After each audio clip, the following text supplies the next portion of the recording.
Olá, querido amigo, seja muito bem-vindo a mais uma classe dos professores, a sua lição a qualquer hora e em qualquer lugar.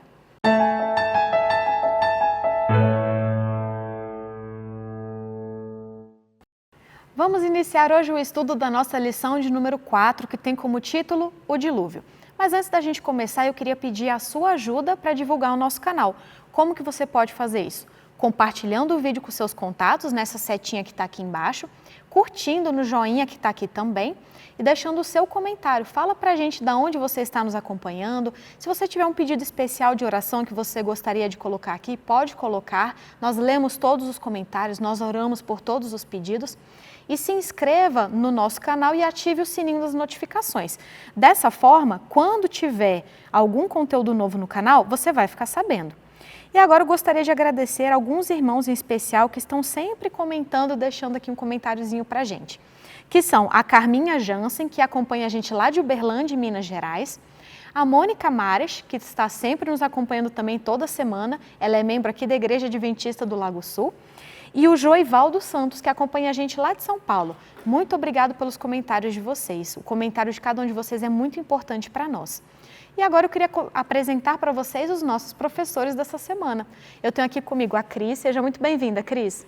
Alegria estar aqui novamente para a gente estudar um tema tão interessante, né, que é o tema do dilúvio. É verdade. A Cris é membro aqui da Igreja Adventista do Lago Sul. Ao lado dela nós temos o nosso querido pastor Wesley Avelar. Seja muito bem-vindo, pastor. Obrigado, Jéssica. Que privilégio estar com os queridos aqui estudando a lição dessa semana. O pastor Wesley é o nosso pastor aqui da Igreja Adventista do Lago Sul e do lado dele nós temos o Gilson. Seja bem-vindo, Gilson. Muito obrigado. Mais um prazer de poder falar sobre a criação de Deus. Verdade. O Gilson é membro aqui da Igreja Adventista do Lago Sul e eu sou a Jéssica, também sou membro da Igreja Adventista do Lago Sul. Para a gente começar, eu queria pedir para o pastor fazer uma oração para a gente. Claro. Vamos orar? Querido Deus, obrigado. O Senhor tem nos dado a alegria de podermos estudar ao longo desse trimestre essa lição tão valiosa. Toca mais uma vez o nosso coração, fala através aqui das nossas falas, é o que te pedimos em nome de Jesus. Amém. Amém. Vamos iniciar então o estudo da nossa lição dessa semana, que é a lição de número 4, que tem como título O Dilúvio. A lição traz que o verso para memorizar está em Mateus 24:37 e diz assim: Assim como foi nos dias de Noé, assim será também a vinda do Filho do Homem. Bom, a história do dilúvio, ela guarda uma semelhança estrita, né, com a história da vinda de Cristo no fim dos tempos nessa terra, e é sobre isso que a gente vai estudar essa semana, sobre essa semelhança. Pastor, a lição, ela começa, né, trazendo uma declaração de que a história do dilúvio, ela traz uma correlação com a história da salvação e da vinda de Cristo, né? E aí ela começa comparando a Arca de Noé com algumas outras estruturas que a gente encontra na história da Bíblia. Você podia explicar para a gente o que a lição traz? Qual é a correlação dessas estruturas da Arca com algumas outras estruturas, né, que Deus mandou montar? Então, olhando para Gênesis capítulo 6, o capítulo 7 também, nós temos alguns paralelos, né? Podemos fazer alguns paralelos. Por exemplo, Noé sendo um profeta à semelhança de Daniel, né, que anunciou algo também muito importante e que envolve a salvação da raça humana. Quando olhamos também para a Arca do Dilúvio, encontramos uma semelhança, inclusive na linguística, né, com o cesto que foi usado para preservar a vida de Moisés.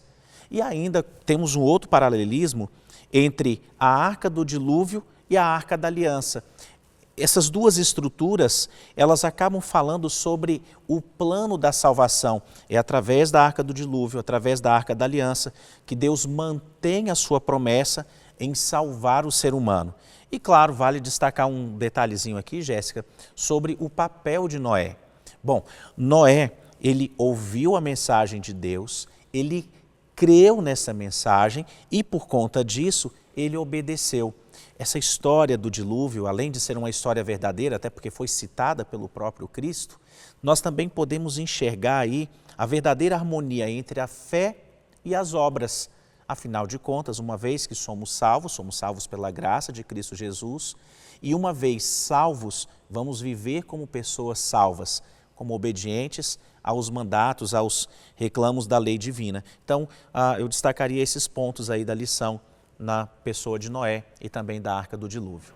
E é incrível que a lição dessa semana ela fala muito sobre relações e paralelismos, né? E a lição traz também uma relação entre a história da criação, o relato da criação e o evento do dilúvio. Gil, se você podia explicar para a gente qual é o significado, qual que é essa correlação entre essas duas histórias e qual que é o significado disso? Bem, o relato do dilúvio nos traz uma terminologia, palavras muito semelhantes ao relato da criação, né? Mostrando que foi a mesma pessoa que criou, que também fez esse evento, o dilúvio, para poder recriar a terra, né? Então nós temos ali o macho e a fêmea, segundo a sua espécie, dia, noite, águas. Então, se a gente lê Gênesis capítulo 1, a gente vai encontrar todas essas palavras ali, explicitando como foi que Deus criou, né? E agora ele tenta salvar o que dá para salvar, né? Porque a gente sabe que a maldade do homem chegou a níveis insuportáveis e a partir deste ato de misericórdia, né, poder recriar e tentar salvar mais uma vez o ser humano. Então, através dessa purificação, dessa destruição, né, a gente tem que entender estes termos. Ele recriou o ser humano, agora sob novas bases. E aí depois ele vem fazendo uma aliança, né? Então, Deus sempre tenta intervir para poder salvar a raça humana. Se chegou a este ato de destruição de toda a terra, é porque toda a terra estava contaminada, né? A maldade do homem encheu toda a terra, então ele precisava ir recriar. Então ele foi projetado por uma nova criação pelas águas, né? Para poder então surgir um novo mundo em que o homem pudesse mais uma vez tentar começar a seguir a Deus, obedecer às suas leis, à sua vontade, né? Então isso também nos traz uma reflexão. Muitas vezes, para a gente poder iniciar uma nova vida, nós precisamos terminar com a velha, né? É a simbologia do batismo, né? Sepultar nas águas aquilo que é antigo, aquilo que é horrível, aquilo que nos separa de Deus, né? Todas as coisas que nós queremos nos livrar. E aí a gente ressurge das águas como uma nova criatura. E muitas vezes a gente tem que terminar velhos relacionamentos, velhas vidas, para poder recriar uma nova vida em Cristo. Então nem sempre a destruição é uma coisa ruim, ela pode ser um novo início, né? Uma situação que às vezes a gente fala assim, nossa, mas aconteceu essa coisa terrível, uma catástrofe, uma coisa... Não, às vezes é uma oportunidade que Deus te dá para você começar a renovar a sua vida em Cristo Jesus. É verdade. E a gente lê o relato do dilúvio, é um relato muito interessante, né? Você conseguir imaginar um evento global, catastrófico, que tem o poder de destruir um planeta inteiro, né? E tudo que nele vivia.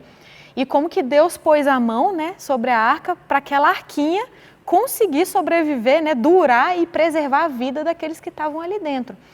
Eu sempre gosto muito de ler, existe um livro da autora Ellen White que se chama História da Redenção. Esse livro ele traz alguns detalhes a mais, né, descrevendo como foi esse evento.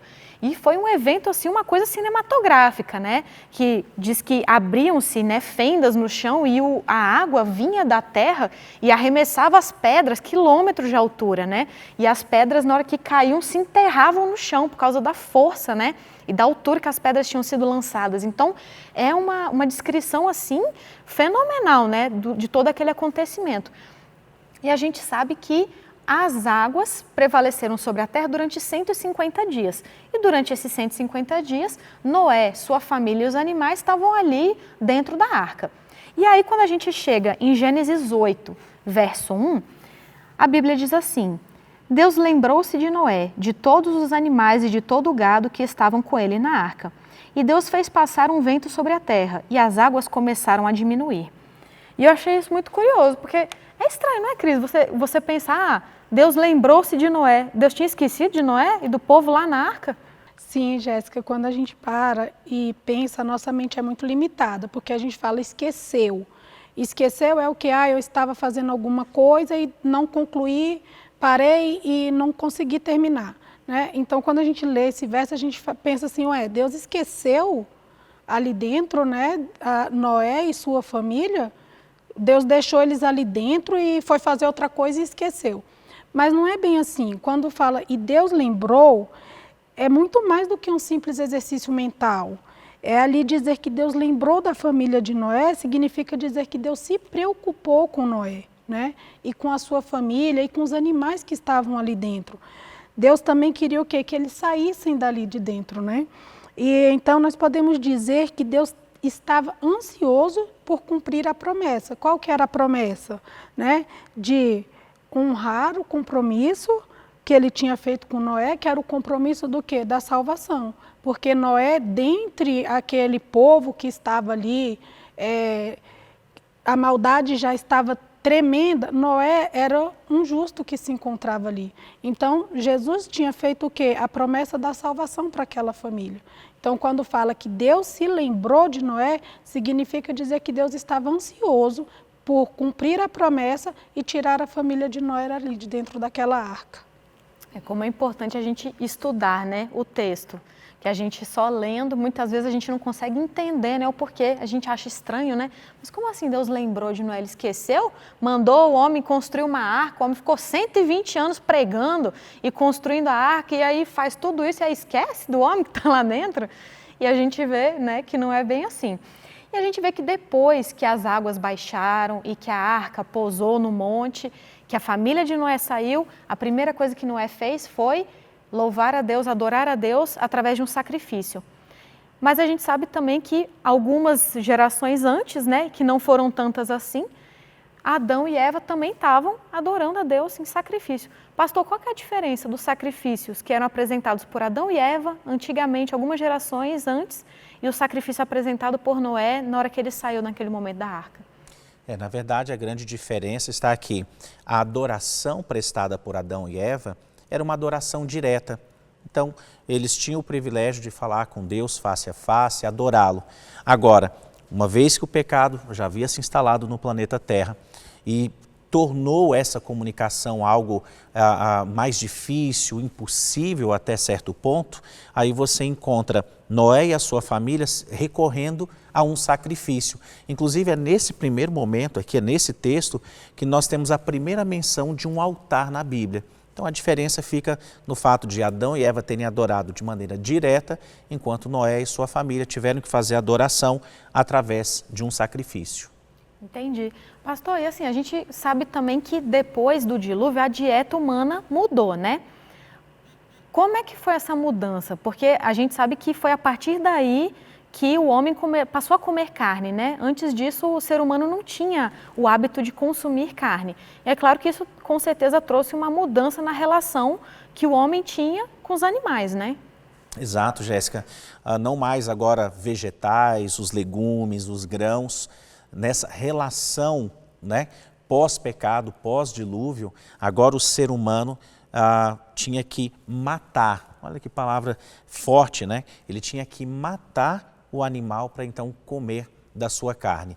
E nessa mudança entraram, entraram novos elementos nessa relação, né? O medo, o pavor, isso logicamente entre o ser humano e os animais. Agora, vale lembrar duas questões aí. Deus, apesar de ter permitido o consumo da carne, ele deixou duas restrições muito claras. A primeira é de que nem todos os animais deveriam ser usados para o consumo humano. Então, a separação entre animais puros e os impuros. E a segunda, eu confesso para você que ela é muito atual. A Bíblia sempre se preocupou com o bem-estar do ser humano e também dos animais que foram criados pelo Criador. E aí nós temos a segunda restrição, né, que o ser humano devia abster-se de consumir a carne com sangue. Mas por quê? E aí a Bíblia é sempre maravilhosa, valiosa e atual. No ato de comer a carne desse animal, devia se levar em consideração de não comê-lo ainda vivo, uma prática, inclusive, que nós encontramos, infelizmente, nos dias de hoje, pessoas que consomem o animal, ele ainda estando vivo, e também era necessário que o animal tivesse o seu sangue drenado, né, por ocasião ali do abate. Então, essas orientações evitavam, em primeiro lugar, a crueldade contra os animais e também era uma lembrança dos sacrifícios que eram realizados. Com certeza, verdade. Muito, muito interessante, né? A gente não para pensar nesses aspectos, né? Quando a gente lê a história do dilúvio. E é incrível, assim, eu sempre fico pensando, como eu mencionei, né? O relato que a gente lê lá no História da Redenção, é uma coisa incrível você ler o relato da violência, né? Das águas e de como tudo aconteceu. Foi um momento de desespero total, né? Quando a gente lê lá o relato, ele fala do desespero dos homens que ficaram do lado de fora, dos animais, e a violência das águas, e as coisas sendo arremessadas umas contra as outras e tal. E é incrível você pensar que diante dessa violência toda, a arca conseguiu sobreviver, né? Conseguiu ficar inteira, com todos os animais e as pessoas que estavam ali vivas. Mas a gente sabe que não foi uma coincidência, né? A mão de Deus estava ali protegendo, Deus mandou seus anjos para protegerem aquela arca, diante de todo, né? Dentro de todo aquele caos, e proteger a vida, né? Dos seres que estavam ali. E aí, no momento que termina tudo isso, Deus faz uma aliança com Noé, que é o primeiro relato de aliança que a gente tem na Bíblia. Gilson, que aliança foi essa? Qual é o símbolo dessa aliança que a gente vê até hoje? É interessante porque essa aliança tem sido tão mal usada, né? Mas eu quero dar um passinho para trás para dizer que, sim, Deus sempre protegeu o ser humano. Ele é objeto do seu amor, da sua consideração. Então, enquanto estavam ali naquela arca, a arca era uma coisinha pequena frente a esse mundo todo, né? E essa catástrofe toda. E a gente tem uma série de estudos que mostram que a arca possuía muito bem condições de flutuabilidade, mas não de navegabilidade, né? Então Deus protegeu aquilo. E aí também poderia simplesmente falar, não, eu vou tirar Noé aqui, vou destruir e depois colocar ele de novo. Não. O homem tem uma participação também na salvação. Ele teve que construir, fazer, né, operar. Então Deus tem sempre o mesmo método.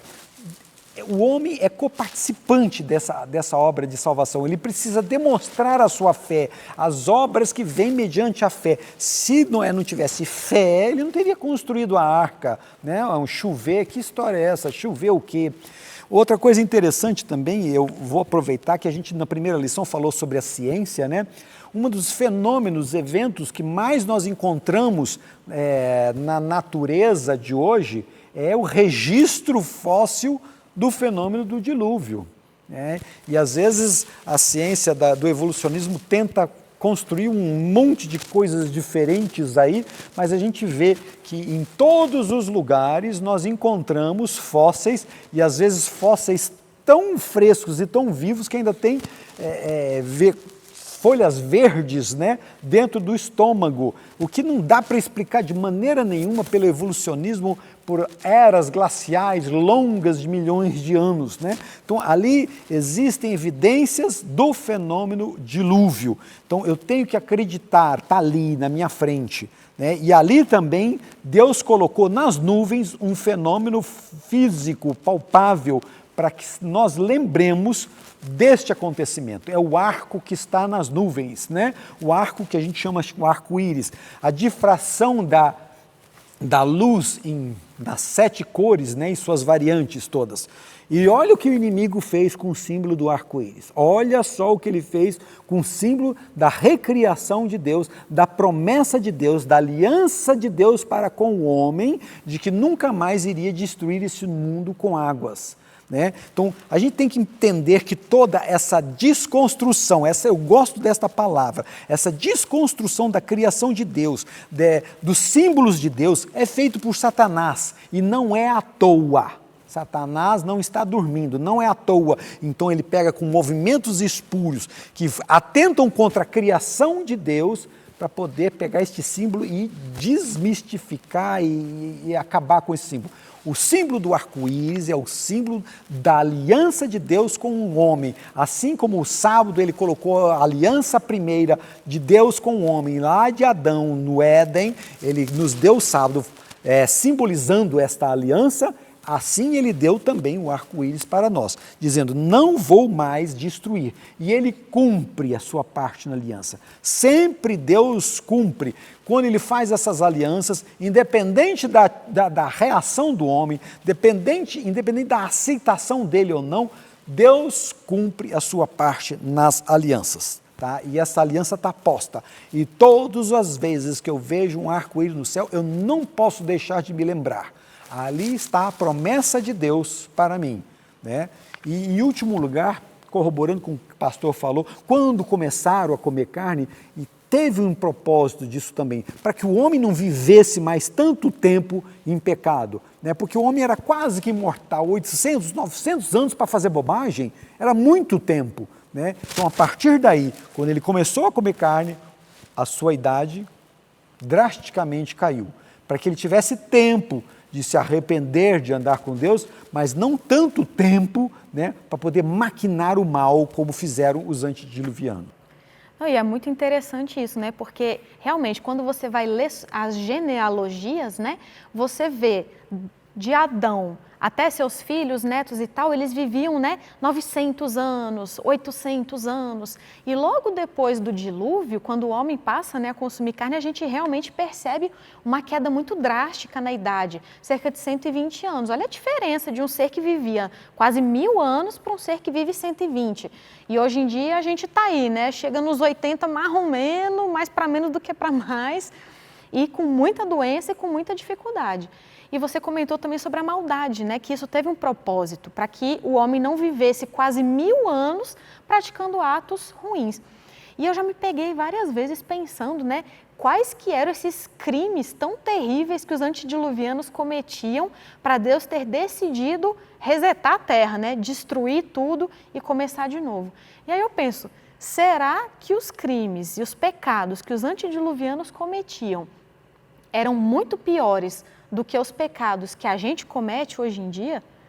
O que você acha, Cris? É uma boa pergunta, Jéssica. E será que nós temos parâmetro para mensurar isso? Qual que era o tamanho da maldade de antes com a maldade de hoje? O livro que a Jéssica tanto mencionou vem nos mostrando, e nós temos esse parâmetro, né? Quando a gente olha o tamanho da maldade do ser humano, eu acredito que não esteja tão diferente do que era antes para o que é hoje. Né?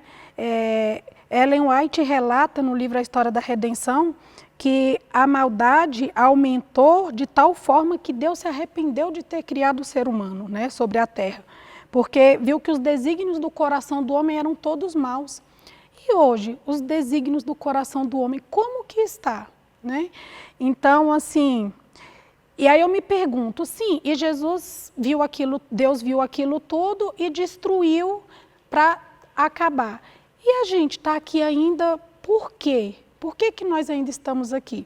E aí eu gostaria de ler um trecho aqui, né, do livro da História da Redenção, que coloca assim, ó: nós, sua família, não estavam sozinhos em temer e obedecer a Deus, mas Noé era o mais piedoso e santo de todos sobre a terra. E foi aquele cuja vida Deus preservou para executar a construção da arca e advertiu o mundo de sua condenação por vir. Matusalém, o avô de Noé, viveu até o ano do dilúvio. Houve outros que creram na pregação de Noé e o ajudaram na construção da arca, os quais morreram antes do dilúvio vir sobre a terra. Noé, pela sua pregação e pelo exemplo em construir a arca, condenou o mundo. Deus deu a oportunidade a todos que desejassem a se arrepender, a se voltar para ele, mas não creram na pregação de Noé, zombaram de suas advertências e ridicularizaram a construção daquele imenso navio em terra seca. Os esforços de Noé para reformar seus compatriotas não tiveram êxito, mas por mais de 100 anos ele preservou em seus esforços para que os homens se arrependessem e voltassem a Deus. Cada batida desferida sobre a arca pregava para o povo. Noé administrava, trabalhava e pregava, enquanto o povo olhava com espanto e considerava um fanático. E aí a gente para e pensa, por que nós ainda estamos nesse mundo? Porque assim como Noé, ele ficou 100 anos ali, por cerca de 100 anos ali, batendo na arca, cada batida era alertando as pessoas, Jesus está voltando, você ainda tem tempo de se arrepender, você ainda pode ter a graça de Deus. As pessoas zombavam. E Deus está nos dando esse tempo hoje, né? Deus está nos advertindo. Hoje a gente vive, cada hora que a gente liga a televisão, a gente só vê falando de desgraça, a gente só vê falando de coisas ruins. Ou seja, são sinais de que Jesus está voltando e Ele ainda está te dando a oportunidade de você alcançar a graça divina. Por isso que Jesus ainda não acabou com esse mundo. Mas assim como Ele acabou ali, que Ele mandou o dilúvio para acabar com a maldade do homem naquele período, Ele também está prestes a vir acabar com a maldade do nosso tempo agora. Amém. Então, fica aí, né, o chamado e a lição para que nós aproveitemos esse tempo. Nós estamos hoje no tempo que seria o tempo da construção da arca, né? O dilúvio está às portas, a destruição está às portas, mas a porta da arca ainda está aberta, então ainda dá tempo da gente entrar. Para a gente encerrar, eu vou pedir então, Cris, para você fazer uma oração, por favor. Oremos então. Querido Deus que estás no céu, nós agradecemos por esse estudo. Que nós possamos, Senhor, nos apegar à Tua palavra para que possamos ainda receber a Tua graça divina. Sabemos que esse mundo não vai muito longe e o Senhor já está batendo as portas para nos buscar.